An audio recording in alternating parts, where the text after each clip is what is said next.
आशीष तैयार हैं, वरुण तैयार हैं और स्टॉक भी तैयार है।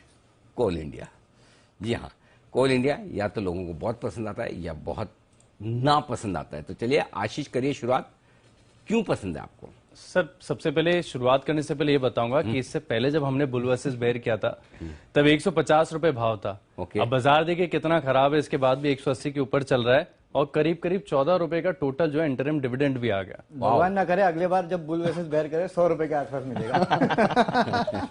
सर तर्क की तरफ आते, अंतर्राष्ट्रीय बाजारों में जो है जोरदार तेजी कोल की कीमतों में देखी जा रही है। कल एक अपडेट भी आया कि भारतीय कंपनीज 300% ज्यादा प्रीमियम देकर जो है इंपोर्ट कर रही हैं। अंतर्राष्ट्रीय बाजारों में वैसे भी कीमतें लंबे समय से 150-200% के उछाल पर चल रही हैं।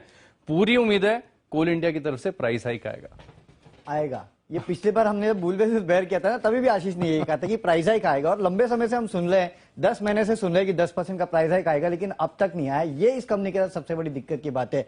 जो दाम बढ़े हैं वो भी इंटरनेशनल मार्केट में बढ़े और वो भी कुछ इश्यूज है उसके वजह से बढ़े हैं। आगे अगर आप देखेंगे तो फिर से दाम कम होंगे। और वैसे भी देखिए लोग अब सोच रहे हैं कि कोयला या इस तरह के जो प्रोडक्ट्स है उनसे दूर ही रहे, एनवायरमेंट को बचाएं। इसके लिए आप देख रहे हैं इलेक्ट्रिसिटी या फिर दूसरे फ्यूल्स जो है उसके तरफ लोग ज्यादा बढ़ रहे हैं। तो कोयले की खुद की स्टोरी थोड़े दिन की है, प्राइस हाइक की तो कुछ चंद दिनों की है, पता नहीं कब वापस रिवर्सल आ जाए। देखिए आएगा वरुण, क्योंकि आप देखिए 137 दिनों के बाद डीजल पेट्रोल की जो कीमतें उसमें भी बढ़ा दी गई है।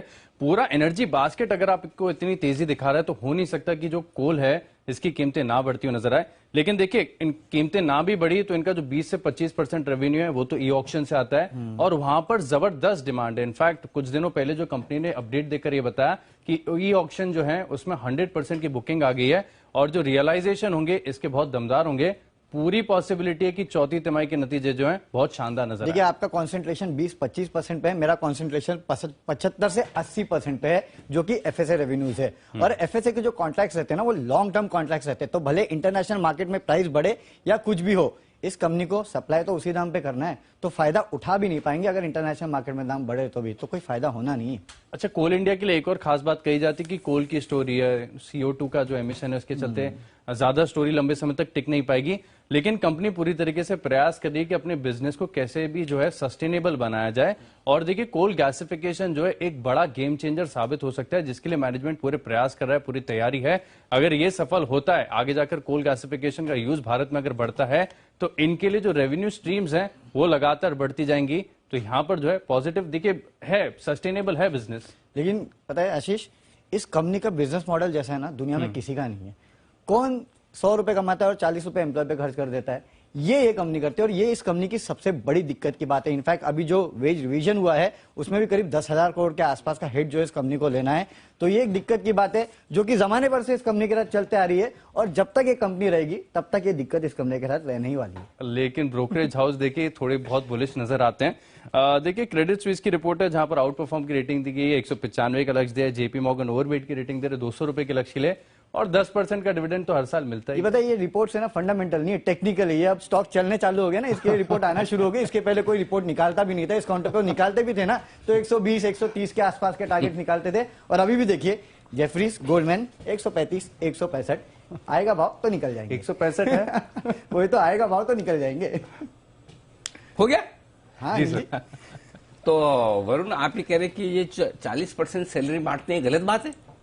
अनिल जी, अगर आप फाइनेंशियली देखोगे तो गलत बात है, सोशली अच्छी बात है। हाँ, नहीं मैंने कहा अप्रेजल का वक्त चल रहा है ना, इसलिए मैं पूछ लेता हूँ क्योंकि पूरे साल भर आप काम कर चुके हैं, इतनी मेहनत कर चुके हैं। राइट अनिल जी। हाँ, तो मतलब इसको गलत ही माना जाए? नहीं, गलत नहीं माना जाए अनिल जी, हमारे इधर से गलत नहीं है, फाइनेंशियली गलत है सिर्फ। चलिए बढ़िया है।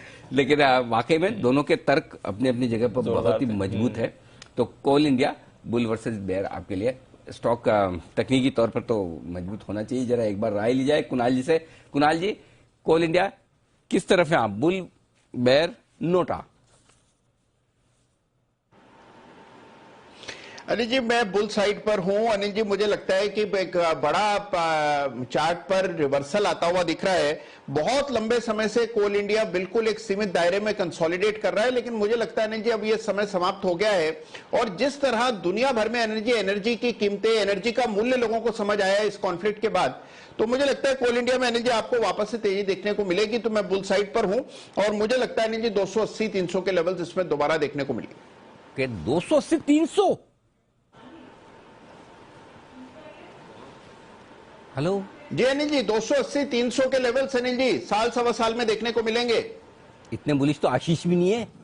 आशीष 280-300 जितने बुलिश हैं आप? सर 245 इसका इश्यू प्राइस था। हाँ 245 पार कर गया सर, बड़ी तो तेजी इश्यू आई। प्राइस ऐसे गिर, डिविडेंड कौन गिनेगा? डिविडेंड भी तो लिया ना इतना सारा भर भर के आपने, तो उसको एडजस्ट करोगे तो इश्यू प्राइस बहुत नीचे आ जाएगी। हाँ तो चलिए 280-300 के टारगेट तो बढ़े तो हैं आपके पास तो रखिए। वैसे भी एक चीज है, डिविडेंड तो देता ही है कम से कम, यह है कि आपको निराश नहीं करता। तो ये आपके लिए सारी की सारी पूरी कोल इंडिया पर बुल वर्सेस बेयर। और जरा आप भी ट्वीट करके हमें बताइएगा बुल वर्सेस बेयर का ये जो हमने सेगमेंट शुरू किया आपको कैसा लग रहा है, पसंद आ रहा है क्या? इसको सुनकर आपके दिमाग में स्टॉक्स को लेकर कॉन्सेप्ट क्लियर हो रहे हैं, किसी स्टॉक में क्या अच्छा है क्या खराब है? अगर आप होल्ड करते हैं तो भी आपको पता चलता है कि उसमें क्या अच्छा खराब है।